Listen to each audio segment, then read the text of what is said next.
Je choisis ma vie.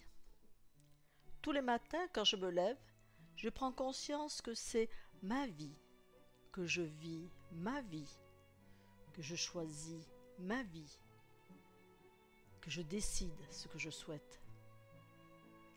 Et je sais que ce jour-là, que je vais vivre, il ne reviendra pas. T'es-tu déjà fait cette réflexion? On en reparle et je vais te présenter mon histoire.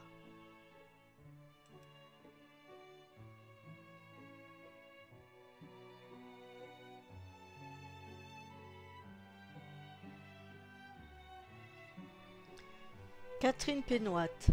Je suis accompagnatrice holistique. Je soigne, j'écoute, j'encourage, je soutiens.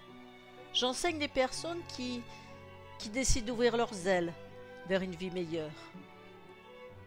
J'accompagne des femmes et des hommes qui ont envie de choisir leur vie, qui ont besoin de se retrouver. J'ai 61 ans, 3 enfants, des petits-enfants.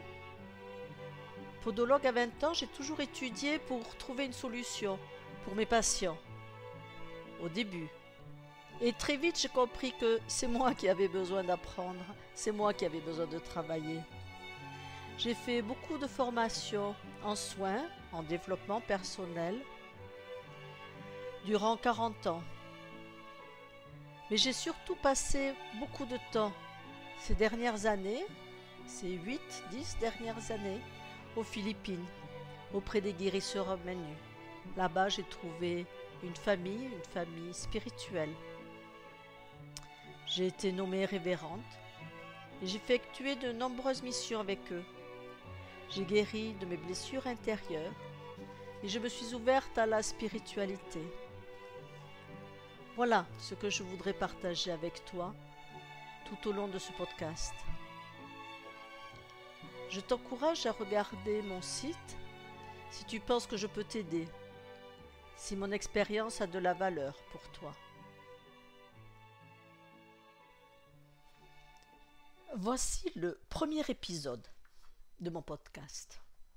C'est un grand jour pour moi, c'est super, je suis hyper excitée de pouvoir parler comme ça.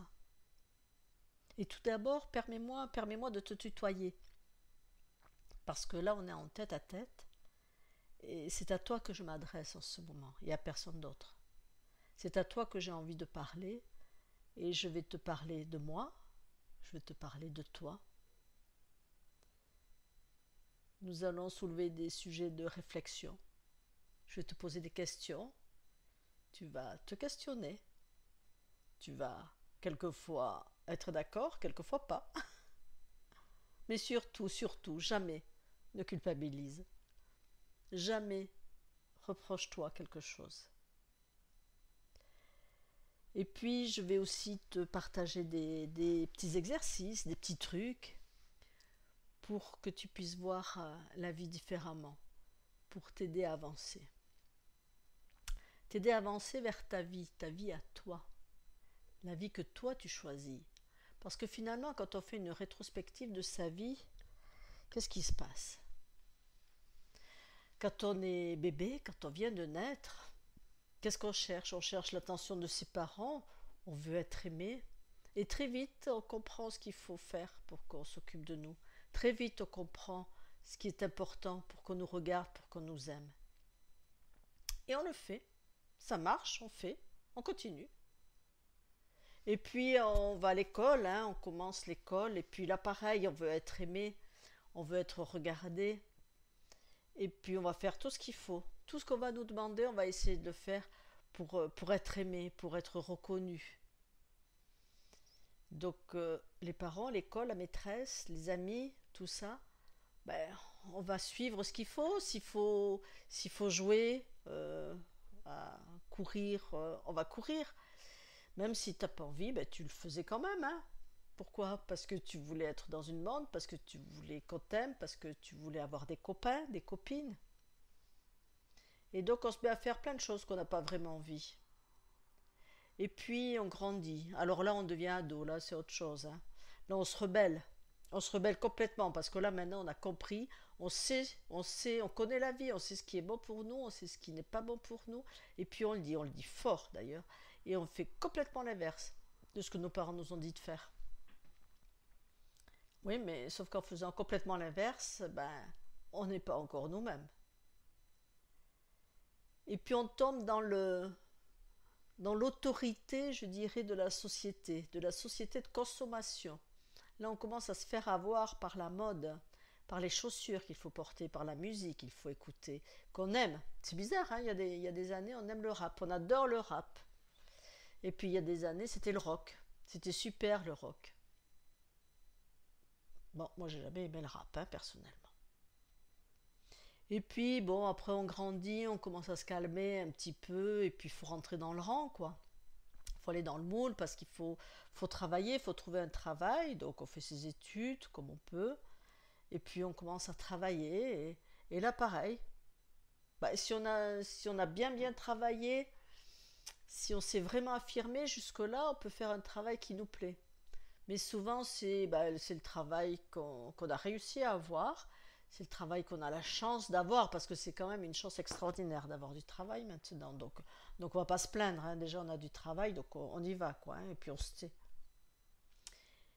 Et puis après, c'est l'âge de trouver un chéri, de trouver un mari, et puis d'avoir des enfants. Eh on y va, hein. On a des enfants, on a un mari, on est bien, et puis on a une maison, on a un logement, donc on est chez soi. Là maintenant, je fais ce que je veux. Oui, je fais ce que je veux. Je m'occupe de mes enfants, je m'occupe de ma maison, je fais les courses, je fais à manger à mon mari, je travaille. Vraiment, je suis accomplie, vu tout ce que je fais. Je fais plein de choses, mais est-ce que j'ai vraiment choisi ce que je fais à ce moment-là? Est-ce que le matin, quand je me lève, je me dis, waouh, super ma journée! Je vais faire que des choses que j'aime aujourd'hui. Vous êtes sûr de ça? Ben moi, c'était pas comme ça tous les jours, hein, je vous l'avoue. Entre emmener les enfants à l'école le matin, qui voulaient pas y aller, celles qui étaient habillées, qui se redéshabillaient, qui pleuraient pour pas aller à l'école. Et puis toi, tu sais que tu as ton boulot derrière, donc il faut à tout prix les poser. Et puis ils pleurent. Alors là, tu pars, t'as le cœur complètement retourné, le moral dans les chaussettes, tu pars au travail, tu culpabilises parce que tu es une mauvaise mère, parce que tes enfants sont malheureux, parce que tout ça.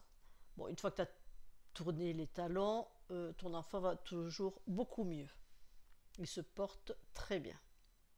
Mais toi, pendant la journée, tu vas te traîner ça quand même. Et puis après, les enfants grandissent, ils s'en vont. Chouette! Chouette, je vais avoir enfin du temps pour moi, je vais faire ce que je veux. Euh, sauf que les parents, ils ont vieilli pendant ce temps-là, et puis qu'il faut s'en occuper aussi. Hein. Voilà, il faut penser à eux parce qu'ils ont vieilli, il faut aller leur faire les courses, il faut passer les voir régulièrement, il faut les inviter à manger le dimanche. J'ai connu ça tous les dimanches, maman, il fallait qu'elle vienne manger à la maison. Voilà, parce que c'est comme ça, parce que ça se fait, parce qu'on laisse pas quelqu'un tout seul le dimanche. Donc tous les dimanches, j'avais ma maman. Et ça me pesait. Mais je le faisais quand même. Hein. Pourquoi? Parce que ça se fait, parce que c'est bien, parce que je voulais qu'elle m'aime. Et puis bon, la vie avance, la vie passe, les parents s'en vont. Et on se dit, chouette, ça y est, la retraite, je vais pouvoir faire tout ce que je veux. Maintenant, j'ai du temps. J'ai du temps pour moi, je ne travaille plus. Tout va bien. Ah oui, mais on a juste oublié que pendant ce temps-là, les enfants, ils sont devenus parents.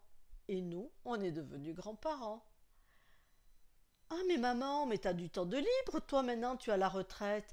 Alors, est-ce que tu pourrais me les garder le mercredi et puis le vendredi soir et puis le samedi soir, hein. Comme ça, je pourrais aussi faire des grasses matinées, je pourrais me reposer parce que tu comprends, moi je travaille, je suis fatiguée. Oui, ma chérie, oui, oui, tu peux. D'accord. Et puis petit à petit, comme ça, on se fait bouffer. Et puis on prend l'habitude, et puis c'est normal, et puis on passe son temps à aider les autres, à leur rendre service, parce que c'est bien, on nous a dit quand même, faut penser aux autres, hein, faut pas être égoïste, surtout ne pas être égoïste.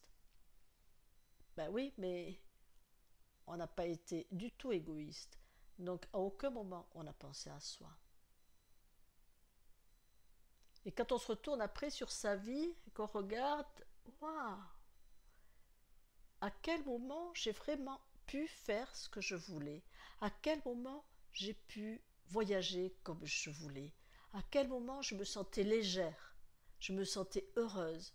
J'étais dans la plénitude d'être moi-même, de ne penser qu'à moi. Waouh, pas beaucoup, hein? Pas beaucoup. Eh bien, est-ce qu'aujourd'hui tu pourrais prendre un peu de temps pour toi, juste, pour réfléchir pendant quelques instants ce que tu as envie de faire maintenant, ce qui te ferait vraiment plaisir, ce qui te ferait vibrer. Et oui, alors tu as des courses à faire, bon, c'est pas grave, c'est pas grave, aujourd'hui je les fais pas, qu'est-ce que je vais faire? Ben, je vais m'allonger un peu sur mon lit, je vais bouquiner.